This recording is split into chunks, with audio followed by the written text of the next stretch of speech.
Hi friends, Satish and Vicky from Cartoon Teacher TNPSC. So நம்ம already daily current affairs நம்ம தனியாக பார்த்துட்ருக்கோம். இது இல்லாமல் நம்ம என்ன பண்ணலான்ட்டு இருக்கோம்னா, ஒரு சில ரொம்ப இம்பார்ட்டண்ட்டான நியூஸ் ஒரு சிலதெல்லாம் இருக்கும். ஸோ அந்த நியூஸை டீட்டெயில்டாக நம்ம பார்க்க வேண்டியிருக்கும். அதை பற்றின தரம் அண்டர்ஸ்டாண்டிங் இருக்கணும் நமக்கு.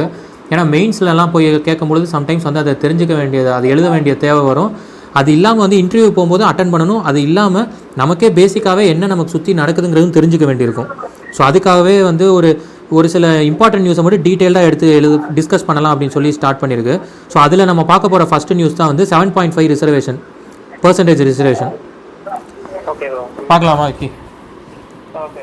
ஸோ இந்த என்னன்னா 7.5 ரிசர்வேஷன்ங்கிறது நீட்டு இப்போ செலக்ட் ஆகி எக்ஸாம் எழுதியிருக்காங்க இல்லையா, அதில் உள் ஒதுக்கீடு கொடுக்கணும் அப்படின்னு சொல்லியிருக்காங்க. தமிழ்நாடு ப்ரப்போஸ் வச்சுருக்காங்க. ஸோ இது கவர்னர்கிட்ட பெண்டிங்கில் இருக்குது. ஸோ இப்போ என்ன இது, அதாவது நீட்டில், அதாவது இது ஃபஸ்ட்டு 7.5% ரிசர்வேஷனுக்கு முன்னாடி ஃபஸ்ட்டு எக்ஸிஸ்டிங் என்ன இருக்குது, ஏன் இந்த 7.5 வந்திருக்கு, இதெல்லாம் ஃபஸ்ட்டு நம்ம தெரிஞ்சுக்கணும். புரியுதா? ஸோ நீட்டு கொண்டு வந்ததுக்கு அப்புறத்துலேருந்து பார்த்தீங்கன்னா இப்போ முதல்ல 2019 இது டேட்டா. இது போன வருஷம் தமிழ்நாட்டில் மொத்தம் 3250 சீட் இருந்தது medical seeds.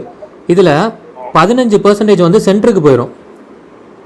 So all India லெவலில் கவுன்சிலிங் பண்ணி அவங்க டேரெக்டாக அப்பாயின்ட் பண்ணுவாங்க. அது விட்டு 15% போயிடும். அப்படின்னா 488 சீட்டு சென்டருக்கு போயிடுது.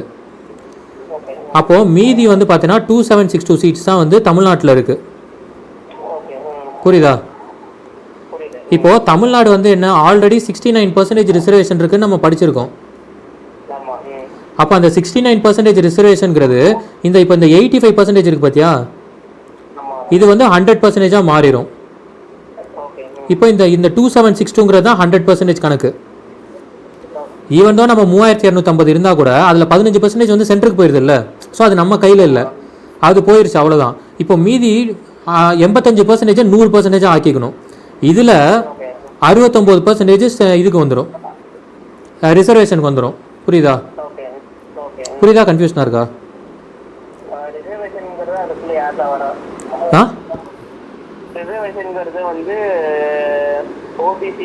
ஆமாம், அவங்க தான். அதாவது ஓபிசி, பிசி, பிசி அதில் தான் வரும். அதாவது ஓபிசி சென்ட்ரல் கவர்மெண்ட் தான். பிசி, பிசிஎம், அப்புறம் எம்பிசி, எஸ்சி, எஸ்டி. ஸோ இந்த மாதிரி கம்யூனிட்டிஸ்க்கு இப்படி கொடுக்குறாங்க இல்லையா, இதுதான் ரிசர்வேஷன். இப்போ எப்படி டிஎன்பிஎஸ்சியில் 69% ரிசர்வேஷன் சொல்லி எம்ப்ளாய்மெண்ட்டில் பார்க்குறோம் இல்லையா, ஸோ அதே தான் எஜுகேஷனில் பார்த்தீங்கன்னா அதே 69% ரிசர்வேஷன் தான்.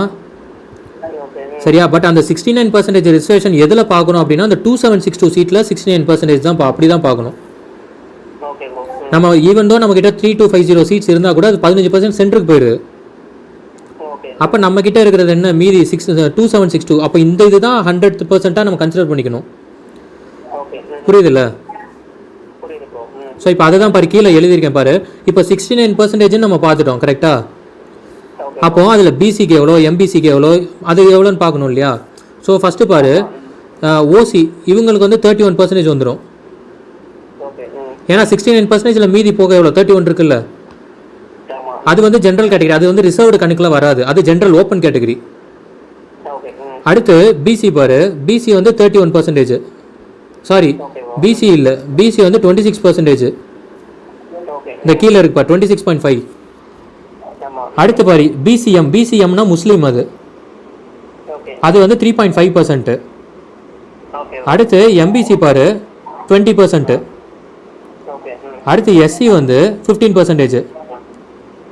அடுத்து எஸ்சிஏ 3%. அடுத்து எஸ்டிக்கு 1%. ஸோ இந்த பர்சன்டேஜ் எல்லாத்தையும் சேர்த்தனா 69% வரும். ஸோ இதுதான் ரிசர்வேஷன், தமிழ்நாடு ரிசர்வேஷன் இப்போ இப்படி தான் இருக்குது. புரியுதா? ஸோ 31% ஓப்பன் கேட்டகரிக்கு போயிடும், 69% நம்ம ரிசர்வேஷனுக்குள்ளே வந்துடும். அப்போது நம்ம பார்த்த அந்த 2762 சீட்டு தான் இது பிரிக்கணும். சரியா? இப்போது அந்த 2762 சீட்டு நம்ம பார்த்தோம் இல்லையா, இப்போ அந்த 2762 சீட்டுங்கிறது 26.5% தானே பிசிக்கு. இது அந்த கேல்குலேஷனை புரிஞ்சுக்கணுங்கிறதுக்காக நான் பிசிக்கு மட்டும் எடுத்திருக்கேன். சரியா? இப்போது அந்த சென்ட்ரல் கவர்மெண்ட்டுக்கு 15% போயிடுச்சு. போனது போக நம்மக்கிட்ட இருக்கிறது 2762. இப்போ இதுதான் 100%-ஆக நம்ம பார்க்குறோம், கரெக்டாக? இப்போது இந்த 100%-ல் நம்ம என்ன பண்ணுவோம், பிசிக்கு நம்ம என்ன ரிசர்வேஷன் கொடுக்குறோம், 26.5% கொடுக்குறோம். அப்போ அந்த 26.5% எவ்வளோனா 732 சீட்ஸு. சரியா? இது வரைக்கும் புரியுதுல்ல? இப்போ என்னன்னா இப்போ நம்ம இந்த 7.5 ரிசர்வேஷன் ஒன்று கொண்டு வந்திருக்கோம் இல்லையா?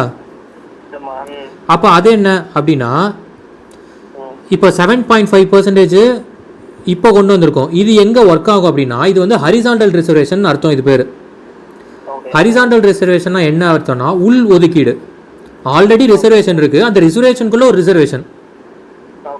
இப்போது இந்த 26.5% இருக்கா, அது எவ்வளோ 732 சீட்ஸு. இப்போது இந்த 732 சீட்ஸ்க்கு 7.5% போட்டேன்னு வச்சுக்கோ, 55 சீட்ஸ் வரும். இப்போ இந்த 55 சீட்ஸ் வந்து பார்த்தீங்கன்னா டைரக்ட்லி யாருக்கு போகும்னா கவர்மெண்ட் ஸ்கூல் ஸ்டூடெண்ட்ஸுக்கு போயிடும். புரியுதா? இப்போ அப்போ என்ன ஆகுது, ஜென்ரலில் இருக்கிற அந்த 732 இப்போ நம்ம பார்த்தோம் இல்லையா, இதில் வந்து இந்த 555 இந்த 55 போயிடுச்சு அப்படின்னா 677 சீட்ஸ் தான் வந்து பிசி கேட்டகரியில் இருக்கும். இப்போ வந்து நீ என்ன பண்ணுற, இப்போ நீ வந்து ஒரு கவர்மெண்ட் ஸ்கூல் ஸ்டூடெண்ட்டு, நான் வந்து ஒரு ப்ரைவேட் ஸ்கூலில் படித்து வந்திருக்கேன், நீயும் பிசியில் இருக்க, நானும் பிசியில் இருக்கேன். இப்போ நான் வந்து எங்கே காம்பீட் பண்ணுவேன்னா அந்த 677 சீட்ஸில் காம்பீட் பண்ணிடுவேன். உனக்கு வந்து எக்ஸ்ட்ரா ஒரு ஃப்ளெக்சிபிலிட்டி எங்கே இருக்குன்னா அந்த 55 சீட்ஸும் உனக்கு ஃப்ளெக்சிபிலிட்டியும் இருக்குது. அது வந்து என்னால் அந்த 55 சீட்ஸ் காம்பீட் பண்ண முடியாது, அது உனக்கு ஸ்பெஷலாக கவர்மெண்ட் ஸ்கூலுக்குனே கொடுக்குறாங்க. அது இப்போ இன்கேஸ் யாருமே அந்த கவர்மெண்ட் ஸ்கூலில் இல்லை, இப்போ 55 சீட்ஸ் பார்த்தோம் இல்லையா, அதில் வந்து 50 சீட்ஸ் வந்து கவர்மெண்ட் ஸ்கூல் ஸ்டூடெண்ட்ஸ் எடுத்துட்டாங்க. அப்போ 5 சீட்ஸ் இன்னும் பெண்டிங் இருக்குது அப்படின்னா அந்த சீட்ஸ் அது அப்போ ஜென்ரலில் வந்துடும், அந்த ஜென்ரல் பிசிக்குள்ளே வந்துடும். புரியுதா? புரியுதா? கன்ஃபியூஷனாக இருக்கா? ஆமாம், 732 வந்துடும். இப்போ இது வந்து நான் B6 சொன்னேன்னா இதே போல தான் பிசிஎம், எம்பிசி, எஸ்சி, எஸ்டி எல்லாத்துக்கும் இதே கணக்கு தான். ஸோ இந்த அந்த கணக்கு புரியுறதுக்காக தான் இது ஒன்று மட்டும் எடுத்து எழுதியிருக்கேன். ஸோ நமக்கு ஆல்ரெடி 69% ரிசர்வேஷன் இருக்குது. அந்த 69% ரிசர்வேஷனில் பிசிக்கு வந்து 26.5 ரிசர்வேஷன் கொடுக்குறாங்க. இந்த 26.5%ல் எவ்வளோ ஸ்ட்ரென்த் இருக்கோ அதில் 7.5% கவர்மெண்ட் ஸ்கூலுக்கு கொடுத்துட்றாங்க. இதுதான் அதோட கணக்கு. இந்த 7.5 ரிசர்வேஷன்றது என்னன்னா இதுதான் ஹரிசாண்டல் ரிசர்வேஷன் சொல்கிறாங்க. இந்த 7.5% உள் ஒதுக்கீடு. புரியுதா? எதுவும் டவுட் இருக்கா? ஓகே, இப்போ நெக்ஸ்ட் பாரு கீழே ஏன் இப்போ இது வந்து இப்போ இந்த 7.5 ரிசர்வேஷன் எதுக்கு இது கொடுத்தாங்க, ஏன் இப்போ திடீர்னு வருது இந்த வருஷம் இந்த இஷ்யூ வந்துச்சுன்னா, நீட்லேருந்து எப்போ இன்ட்ரடியூஸ் பண்ணாங்களோ அதுலேருந்தே பார்த்தீங்கன்னா 2016 கவர்மெண்ட் ஸ்கூலை சேர்ந்தவங்க 34 பேர் போயிருக்காங்க உள்ள. ஆனால் 2017 3 பேர் தான் செலக்ட் ஆகிருக்காங்க, 2018 5 பேர் தான் போயிருக்காங்க, 2019 6 பேர் தான் உள்ளே போயிருக்காங்க. சரியா? அப்போது இதோட எண்ணிக்கை குறைஞ்சிக்கிட்டே இருக்குது. அப்போ இதை வந்து கவர்மெண்ட் ஸ்கூல் ஸ்டூடெண்ட்ஸு உள்ளே போகணும் அப்படிங்கிறதுக்காக ஒரு சூழலை எப்படி பண்ணலாம் அப்படிங்கிறதுக்காக ஒரு கமிட்டி ஒன்று தமிழ்நாடு கவர்மெண்ட் அப்பாயின்ட் பண்ணிச்சு. அது பேர் தான் ஜஸ்டிஸ் கலையரசன் கமிட்டி. இவங்க வந்து என்ன பண்ணுறாருன்னா socio economic status of the government school ஸ்டூடெண்ட்ஸை அனலைஸ் பண்ணுறாங்க. அனலைஸ் பண்ணிவிட்டு இப்போ இந்த கமிட்டி என்ன ரிப்போர்ட் கொடுக்குது அப்படின்னா 7.5% to 10% ரிசர்வேஷன் கவர்மெண்ட் ஸ்கூல் ஸ்டூடெண்ட்ஸ்க்கு கொடுக்கலாம் அப்படின்னு சொல்லி சொல்கிறாங்க. அஸ் அ ஹரிசாண்டல் ரிசர்வேஷனா, உள் ஒதுக்கீடா. புரியுதா? ஸோ இப்போ இந்த 7.5 ரிசர்வேஷன் நம்ம இப்போ பார்க்குறது யாரோட கமிட்டி ரெக்கமெண்டேஷனா, கலையரசன் கமிட்டி ரெக்கமெண்டேஷன். இப்போது இது வந்து இவங்க என்ன சொல்கிறாங்க, 7.5 to 10% கொடுக்கலான்னு சொல்லிட்டாங்க. ஆனால் கவர்மெண்ட் வந்து தமிழ்நாடு கேபினெட் வந்து என்ன அப்ரூவ் ஆச்சுன்னா 7.5% அப்ரூவ் பண்ணிட்டாங்க. 14th ஜூலையில் அதை அடாப்ட் பண்ணுறாங்க. ஸோ அந்த பில்லை தான் வந்து இன்ட்ரடியூஸ் பண்ணி அப்போசிஷன் பார்ட்டியும் அக்செப்ட் பண்ணிக்கிட்டாங்க, ரூலிங் பார்ட்டியும் அக்செப்ட் பண்ணி அசம்பிளியில் பாஸ் ஆயிடுச்சு. இப்போ அது என்ன இருக்குன்னா இப்போ அது அந்த பில்லோட ஸ்டேட்டஸ் என்ன இருக்குன்னா கவர்னர்கிட்ட பெண்டிங்கில் இருக்குது. ஸோ இது வந்து இப்போ என்ன ஆகுது, இப்போ ரிசல்ட்டும் வந்துருச்சு, ஏன்னா 1 month பெண்டிங்கில் இருக்குது. இப்போ வந்து ரிசல்ட்டும் வந்துருச்சு அப்படின்னா கவுன்சிலிங் கண்டக்ட் பண்ணணும். அப்போ என்னன்னா இது பெண்டிங்லேயே வச்சுட்டு இருந்தால் அப்போ இந்த வருஷம் கிடைக்காம போயிட்டா, ஆல்ரெடி போன வருஷம் பாரு 6 பேர் தான் போயிருக்காங்க, இந்த வருஷம் அது கூட வராது, 2-3 பேர் கூட தான் 2-3 பேர் போகிறதே சந்தேகன்ற மாதிரி ஆயிடுது. ஸோ அதனால தான் என்ன பண்ணுறாங்க, நிறையா பப்ளிக் இன்ட்ரெஸ்ட் லிட்டிகேஷன் நிறையா பேர் போட்டிருக்காங்க கோர்ட்டில். ஸோ அந்த கோர்ட் அது எங்கே ஃபைல் பண்ணியிருக்காங்கன்னா மதுரை பெஞ்சு. அதில் உள்ளவர் தான் ரொம்ப famous person Kirubakaran and Pugazhendhi. இவங்க 2 பேருமே என்ன சொல்கிறது ரொம்ப ஆக்டிவாக இருக்காங்க. சரியா? நிறையா கிரிட்டிசைஸ் பண்ணியிருப்பாங்க, அகெயின்ஸ்டாக நிறையா பேசியிருக்காங்க. பட் கிருபாகரன் அவங்க புகழேந்தி முன்னாடி இந்த இன்ட்ரெஸ்ட் வந்திருக்கு. இதுதான் அவர் சொல்கிறாங்க கண் கலங்கிட்டாருன்னுலாம் சொன்னாங்க அந்த பேப்பரில். கிருபாகரன் அவர்லாம் பார்த்தீங்கன்னா கண் கலங்கிட்டாரு அப்படின்ட்டு. ஸோ என்னன்னா கவர்மெண்ட் வந்து கொடுங்க, அந்த கவர்மெண்ட் ஸ்கூலில் அவ்வளோ ஸ்டூடெண்ட்ஸ் வந்து கஷ்டப்படுறாங்க, அதுக்காக 7.5% வந்து கொடுத்துருக்கு. இப்போ இதை டிசைட் பண்ணுறதுல ஏன் இவ்வளோ காலதாமதம் ஆகுது அப்படின்னு சொல்லி கேட்டிருக்காங்க. ஸோ அதை வந்து சீக்கிரமாக அதை முடிக்கணும் அப்படின்னு சொல்லி ஹைகோர்ட்லேருந்து சொல்லியிருக்காங்க. ஸோ இப்போ இதோட கரண்ட் ஸ்டேட்டஸ் என்னென்னா இன்றைக்கி நிலவரத்துக்கு பார்த்தோன்னா இது வந்து கவர்னர்கிட்ட பெண்டிங்கில் இருக்குது. இப்போது நம்ம என்ன பார்த்தோம், தமிழ்நாட்டில் ரிசர்வேஷன் பார்த்தோம் இல்லையா 69%. அப்போது இந்தியா லெவலில் இப்போ நம்ம என்ன பண்ணுறோம், சென்ட்ருக்கு சீட்டு கொடுக்குறாங்க இல்லை. இப்போ எய்ம்ஸ்லாம் இன்ஸ்டியூட் பார்த்தோன்னா அது வந்து சென்ட்ரல் கோட்டாவில் வந்துடும், சென்ட்ரல் காலேஜ் அது ரிசர்வேஷனு. இப்போ எப்படி நான் உதாரணத்துக்கு இந்த தமிழ்நாடு இப்போ நம்ம மெடிக்கல் சீட்லாம் பார்த்து டிஎன்பிஎஸ்சி மாதிரி வச்சுக்கோ. இப்போ நம்ம பார்க்க போகிற சென்ட்ரல் ரிசர்வேஷன் வந்து யூபிஎஸ்சி மாதிரி. ஸோ நம்ம எப்படி 69% ரிசர்வேஷன் ஃபாலோ பண்ணுறோம், அதே போல் யூபிஎஸ்சியில் அவங்க எப்படி சென்ட்ரல் ரிசர்வேஷன் தான் ஃபாலோ பண்ணுவாங்க. அதே எப்படின்னா 50.5% வந்து ஜென்ரல் கேட்டகரியில் இருக்குது. பிசிக்கு வந்து 27% ரிசர்வேஷன். இந்த 27% ரிசர்வேஷன் தான் நம்ம படித்தோம் பாலிட்டியில் பிபி மண்டல் கமிஷன் ரெக்கமெண்டேஷனு. சரியா? அடுத்து எஸ்சிக்கு வந்து 15, எஸ்டிக்கு வந்து 7.5. ஸோ இதில் தான் நம்ம என்ன படித்தோம், ஓபிசியில் எக்கனாமிக்கலி வீக்கர் செக்ஷனாக இருக்கிறவங்க என்ன பண்ணிடுவாங்க, அது அதிலே இருப்பாங்க. அதில் எக்கனாமிக்கலி ஹையராக இருக்கவங்க எங்கே போயிடுவாங்க, க்ரீமி லேயரில் வந்துடுவாங்க. அப்போ அவங்க ஜென்ரல் கேட்டகரிக்கு போயிடுவாங்க. ஸோ க்ரீமி லேயர் நான் க்ரீமி லேயர்லாம் நம்ம படித்தோம் இல்லையா, அதெல்லாம் வந்து இந்த கணக்கு தான். ஸோ 27% ரிசர்வேஷனு இங்கே வந்துச்சு, இது சென்ட்ரல் ரிசர்வேஷன். புரியுதா? ஸோ இதுதான் இந்த 7.5 ரிசர்வேஷனோட என்ன கான்செப்ட்டுங்கிறது இதுதான். இதில் ஏதாவது டவுட் இருக்கா? புரியுதில்ல?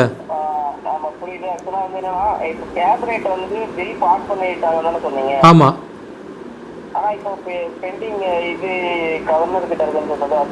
ஆமாம், இப்போ நீ பார்லிமெண்ட்டில் எப்படி நீ பில் பாஸ் பண்ணுவேன், ஃபஸ்ட்டு லோக்சபாவில் ரைஸ் ஆகும், அப்புறம் ராஜ்யசபாவுக்கு போகும், அப்புறம் பிரசிடென்ட்டுக்கு போகும்ல.